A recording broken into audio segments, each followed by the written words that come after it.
Boa noite, irmãos.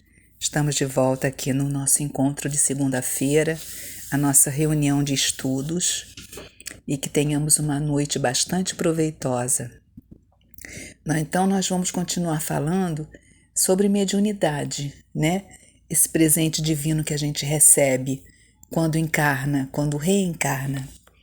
Então, como nós falamos na segunda-feira passada, a mediunidade é um fato intrínseco ao espírito. Somos todos médiuns. Verificamos que Allan Kardec afirma que todos somos médiuns, uma vez que todos sofremos influências dos espíritos em nossos pensamentos, palavras e atos. No Livro dos Espíritos, parte 2, capítulo 9, da Intervenção dos Espíritos, Allan Kardec pergunta na questão 459: influem os espíritos em nossos pensamentos e em nossos atos? Resposta dos espíritos: muito mais do que imaginais. Influem a tal ponto que, de ordinário, são eles que vos dirigem. Na pergunta 464 é questionado: como distinguirmos se um pensamento sugerido procede de um bom espírito ou de um espírito mau? Resposta: estudai o caso. Os bons espíritos só para o bem aconselham. Compete-vos discernir.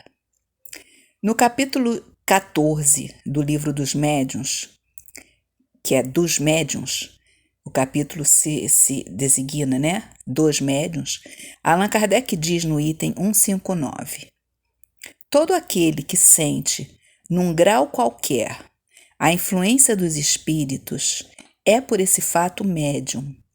Essa faculdade é inerente ao homem. Não constitui, portanto, um privilégio exclusivo. Por isso mesmo, raras são as pessoas que dela não possuem alguns rudimentos.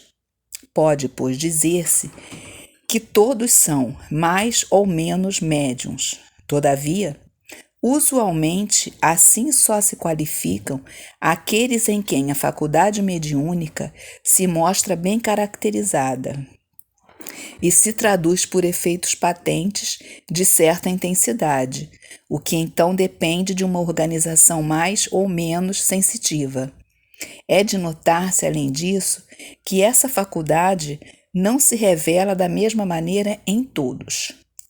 Geralmente, os médiuns têm uma aptidão especial para os fenômenos desta ou daquela ordem, donde resulta que formam tantas variedades quantas são as espécies de manifestações.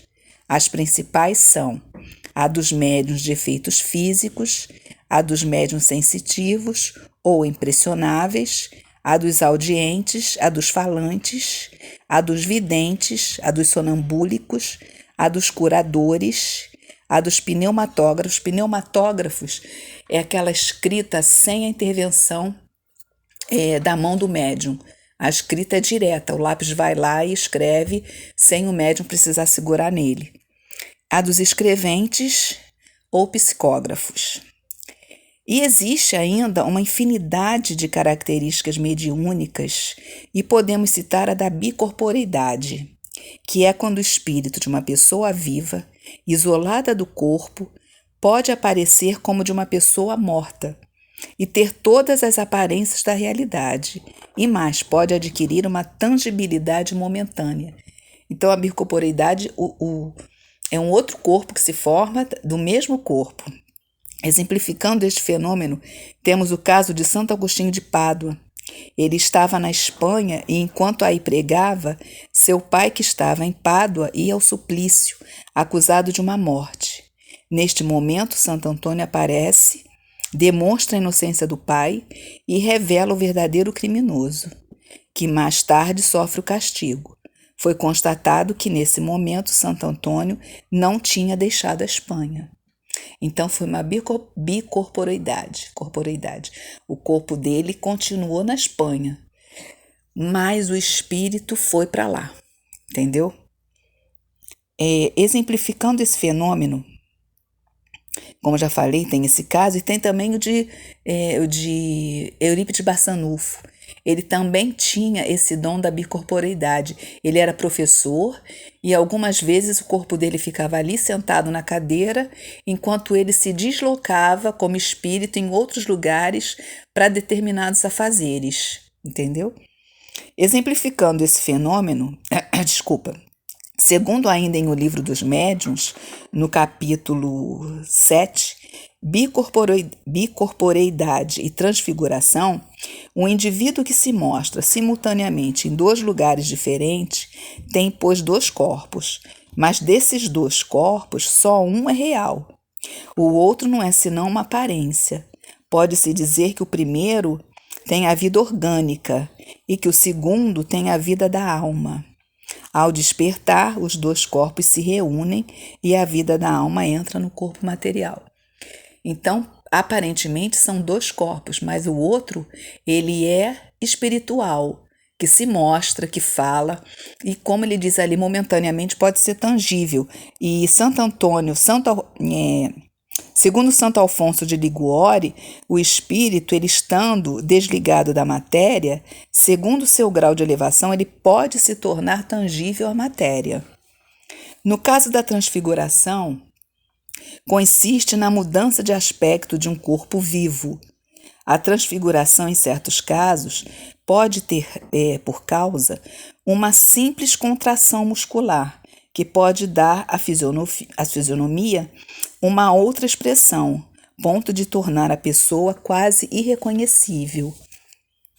Está admitido, em princípio, que o espírito ele pode dar a seu perispírito todas as aparências que, por uma modificação na disposição molecular, pode dar-lhe a visibilidade, a tangibilidade e, por consequência, a opacidade, que o perispírito de uma pessoa viva, isolado do corpo, pode sofrer as mesmas transformações, quer essa mudança de estado se opere pela combinação de fluidos.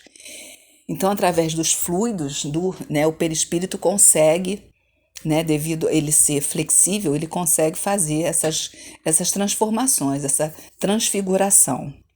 Para conhecer as coisas do mundo visível e descobrir os segredos da natureza material, Deus concedeu ao homem a vista corpórea, os sentidos e instrumentos especiais. Com o telescópio, ele mergulha a olhar nas profundezas do espaço. Com o microscópio, descobriu o mundo dos infinitamente pequenos. Para penetrar no mundo invisível, Deus lhe deu a mediunidade. Kardec disse isso no Evangelho segundo o Espiritismo, no capítulo 28, no item 9.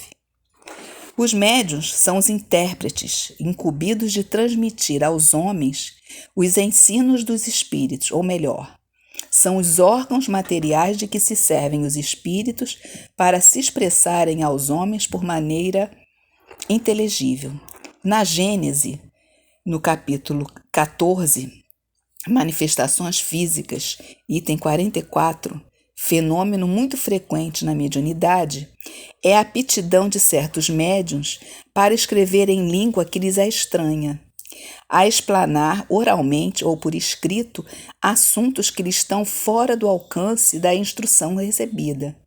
Não é raro o caso de alguns que escrevem corretamente sem nunca terem aprendido a escrever, de outros que compõem poesias sem jamais na vida terem sabido fazer um verso, de outros que desenham, pintam, esculpem, compõem música, tocam um instrumento sem conhecerem desenho, sem conhecerem pintura, escultura ou até arte musical.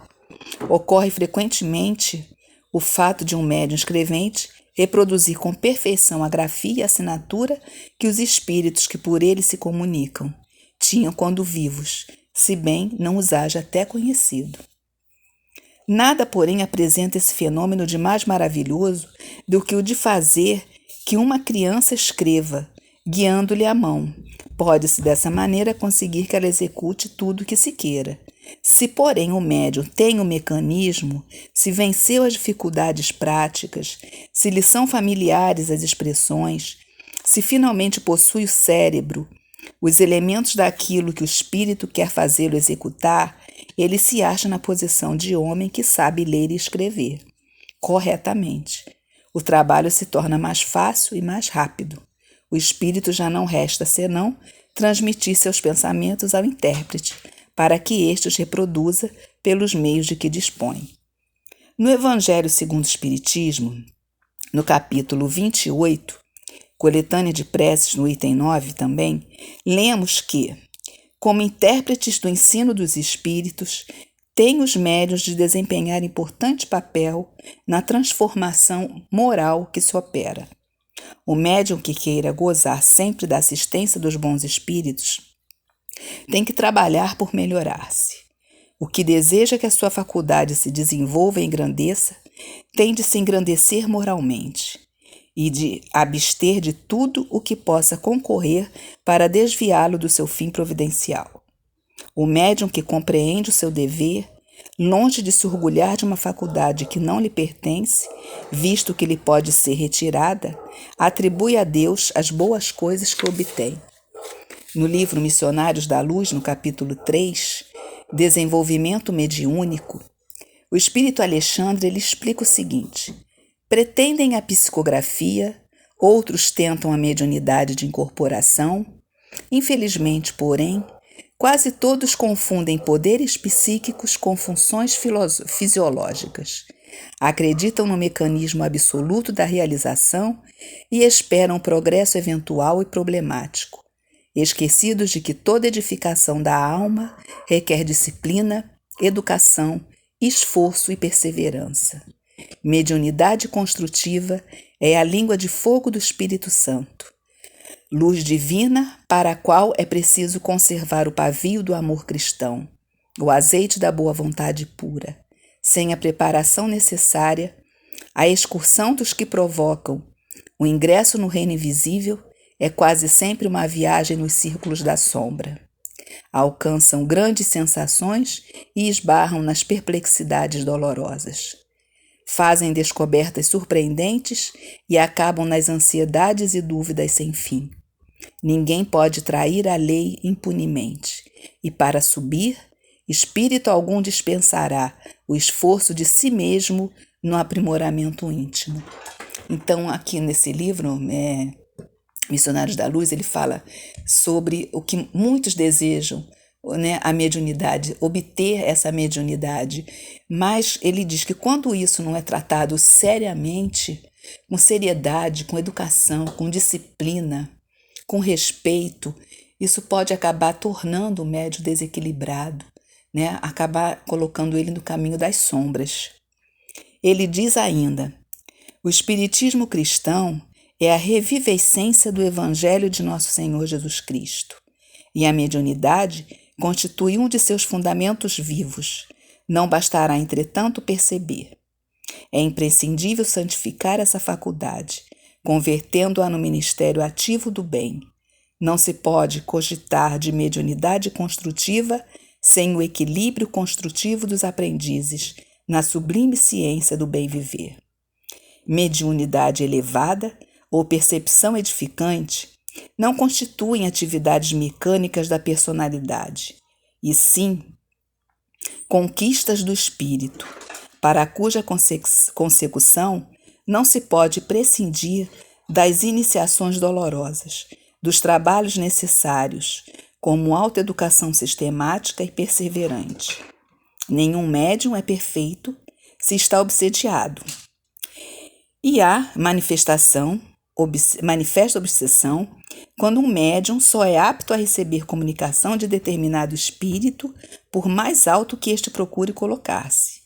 Conseguintemente, todo médium e todo grupo que considerem privilégio seu receber as comunicações que obtém e que, por outro lado, se submetem a práticas que tendem para a superstição, indubitavelmente se acham presas de uma obsessão bem caracterizada, sobretudo quando o espírito dominador se pavoneia com o nome que todos os encarnados e desencarnados devem honrar e respeitar, e não permitir seja declinado a todo propósito.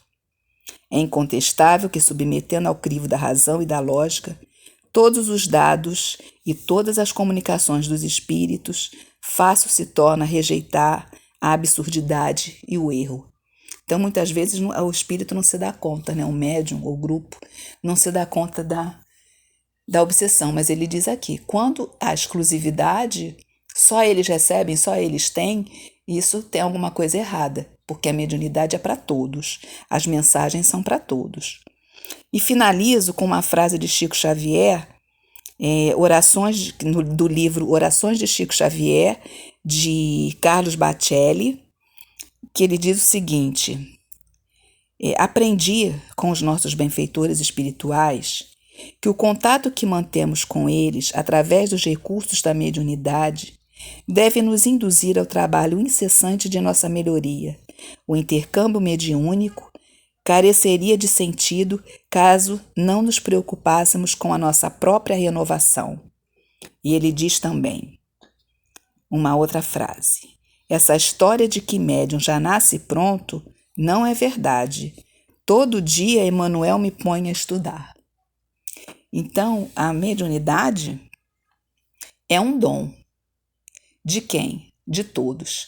Mas a mediunidade de trabalho, a mediunidade ostensiva, aquela que requer um intercâmbio mais direto com os espíritos para que essas mensagens sejam repassadas para um grupo, para vários grupos, para a humanidade até, essas mensagens, esses médiuns, eles têm que estar mais bem equipados, né? Eles têm organizações fisiológicas mais preparadas para isso e eles têm que estar mais equipados moralmente também, porque é preciso o quê? Disciplina, como Chico Xavier disse, que recebeu de Emmanuel, né? Que o que ele necessitava para que ele continuasse com esse trabalho que ele ia realizar mediúnico. Disciplina, disciplina e disciplina. Então, unindo essa disciplina, é necessário ter a educação espiritual, lermos o Pentateuco, nos instruirmos quanto ao significado, né, real da mediunidade, dos espíritos, de tudo que o Cristo deixou, e fazermos da mediunidade uma coisa construtiva, elevada, porque ela existe para ajudar a humanidade, para nos potencializar como espíritos. E é isso que devemos fazer, aproveitar essa oportunidade e nos tornarmos melhores, mais conscientes do significado dessa